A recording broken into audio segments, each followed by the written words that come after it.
Assalamualaikum warahmatullahi wabarakatuh. Kami dari kelompok 2 akan mempresentasikan hasil kerja kelompok kami berupa materi diksi. Adapun anggota dari kelompok 2 yaitu Perkenalkan, nama saya Hilma Mustakmilah. Halo, saya Ibar Baino Lanjare. Perkenalkan, nama saya Khalid Al-Ghazi. Perkenalkan, nama saya Muhammad Raihan Rahadian. Perkenalkan, nama saya Muhammad Alamsyah. Perkenalkan, nama saya Muhammad Rianda Fafahriza. Di sini kami akan membahas mengenai pengertian diksi, ciri-ciri diksi, syarat diksi, fungsi diksi, tujuan diksi, dan jenis-jenis diksi. Menurut Wikipedia, diksi adalah pilihan kata di dalam tulisan yang digunakan untuk memberi makna sesuai dengan keinginan penulis. Sementara, menurut KBBI edisi kelima, diksi adalah pilihan kata yang tepat dan selaras dalam penggunaannya untuk mengungkapkan gagasan sehingga diperoleh efek seperti yang diharapkan. Ciri-ciri diksi yang pertama, tepat dalam pemilihan kata untuk dapat mengungkapkan gagasan atau ide. Yang kedua, dapat digunakan untuk membedakan secara tepat nuansa makna serta bentuk yang sesuai dengan gagasan dan situasi serta nilai rasa pembaca.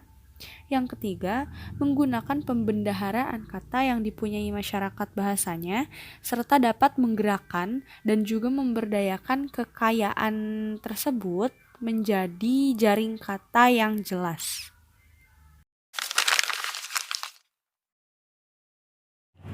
Syarat-syarat diksi. Yang pertama, kebenaran. Kata yang benar adalah kata yang mengikuti kaidah tata bahasa atau morfologi dan sintaksis. Contoh, Bu Chandrika sudah mengetahui tentang berita itu. Kalimat revisi, kalimat yang pertama, Bu Chandrika sudah mengetahui berita itu.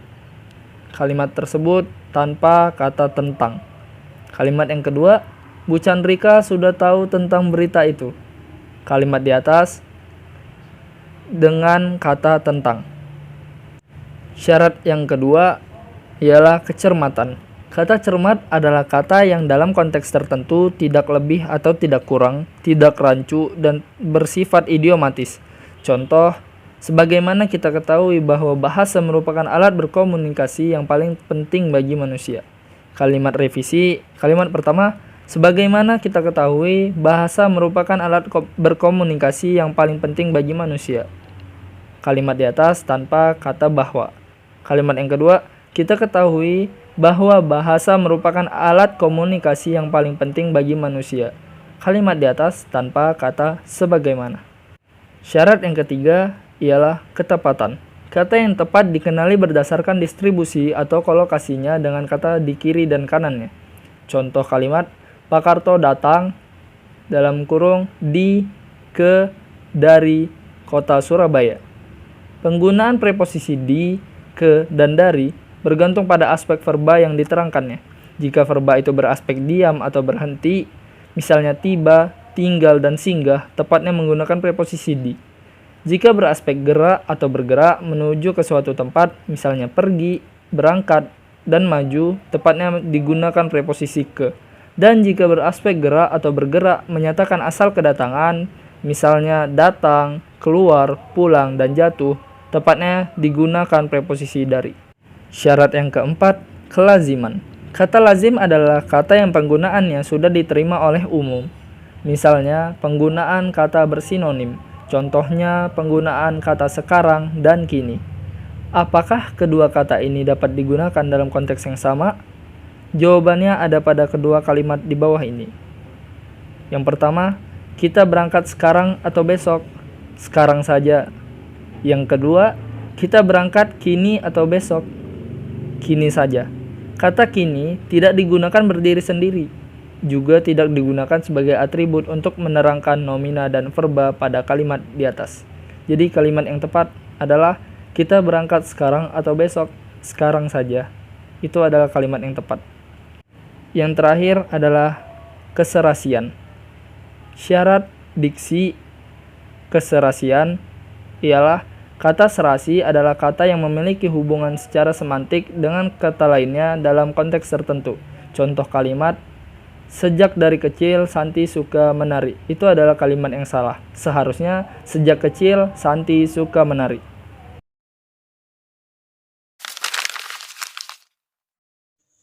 Fungsi diksi. Fungsi dari diksi adalah agar pemilihan kata dan cara penyampaiannya dapat dilakukan dengan tepat, sehingga orang lain mengerti maksud yang disampaikan. Diksi juga berfungsi untuk memperindah suatu kalimat.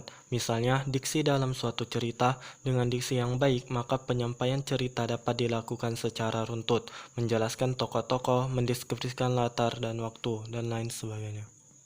Adapun fungsi diksi secara umum ialah yang pertama, membantu audiens atau pembaca mengerti apa yang disampaikan penulis atau pembicara. Yang kedua, menciptakan aktivitas komunikasi yang lebih efektif dan efisien.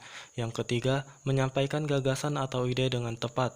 Yang keempat, menjadi lambang ekspresi yang ada pada suatu gagasan.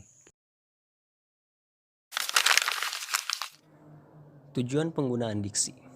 Pembuatan karya sastra yang memerlukan teknik yang menggabungkan beberapa aspek, termasuk salah satunya penggunaan diksi. Adapun tujuan penggunaan diksi secara umum antara lain adalah sebagai berikut. Yang pertama, membuat orang yang membaca ataupun yang mendengar karya sastra menjadi lebih paham mengenai apa yang disampaikan oleh pengarang. Yang kedua, membuat komunikasi lebih efektif. Yang ketiga, melambangkan ekspresi yang ada dalam gagasan secara verbal atau tertulis maupun terucap. Dan yang keempat, membentuk ekspresi ataupun gagasan yang tepat sehingga dapat menyenangkan pendengar ataupun pembacanya.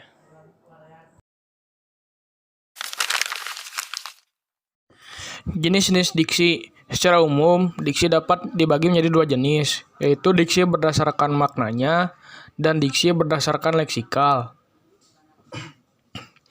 Diksi berdasarkan maknanya, yang pertama ada makna denotatif. Makna denotatif adalah makna yang sebenarnya dari suatu kata atau kalimat.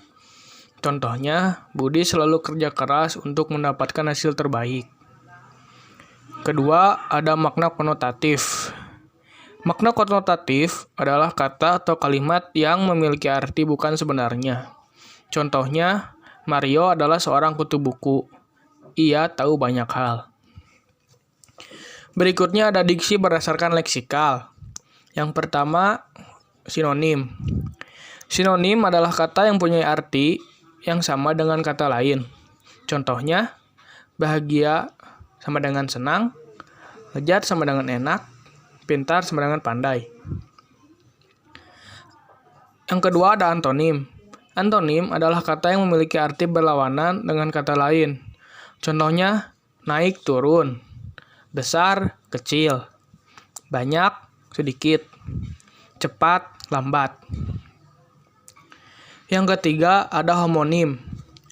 Homonim adalah kata yang memiliki lafal dan ejaan yang sama, namun artinya berbeda satu sama lain. Contohnya, penggunaan kata bulan pada kalimat berikut. Bulan terlihat bulat penuh malam ini. Semua karyawan mendapatkan gaji setiap bulan. Berikutnya ada homofon. Homofon adalah kata yang memiliki ejaan dan makna yang berbeda, namun lafal sama. Contohnya, Anton menabung uangnya di bank secara rutin. Bang Anton bekerja di perusahaan pembiayaan. Kata bank dan bank pada kalimat di atas memiliki lafal yang sama, namun ejaan dan maknanya berbeda. Berikutnya ada homograf. Homograf adalah kata yang memiliki lafal dan arti yang berbeda, namun ejaannya sama. Contohnya, makanan favorit wanita itu adalah tahu goreng. Wanita itu tidak tahu kalau hari ini libur. Kata tahu pada kalimat di atas ejaannya sama, tapi memiliki arti yang berbeda. Polisemi. Polisemi adalah kata yang memiliki lebih dari satu arti. Contohnya, para nasabah yang menabung di bank akan mendapat bunga setiap bulan. Andini adalah salah satu bunga desa yang paling cantik. Kata bunga pada kalimat di atas memiliki arti yang berbeda. walaupun menggunakan kata yang sama. Berikutnya ada hipernim dan hiponim. Hipernim adalah kata yang dapat mewakili banyak kata lainnya. Sedangkan hiponim adalah kata yang dapat terwakili oleh kata hipernim. Contohnya, di kebun binatang itu terdapat banyak binatang liar, misalnya gajah, singa, buaya, rusa, kuda, dan lain-lain. Pada kalimat di atas, binatang liar merupakan hipernim, sedangkan kata hiponim, gajah, singa, buaya, rusa, kuda, dan lain-lain. Demikian hasil presentasi kami. Kurang lebihnya kami mohon maaf. Wabillahi taufiq wal hidayah. Assalamualaikum warahmatullahi wabarakatuh.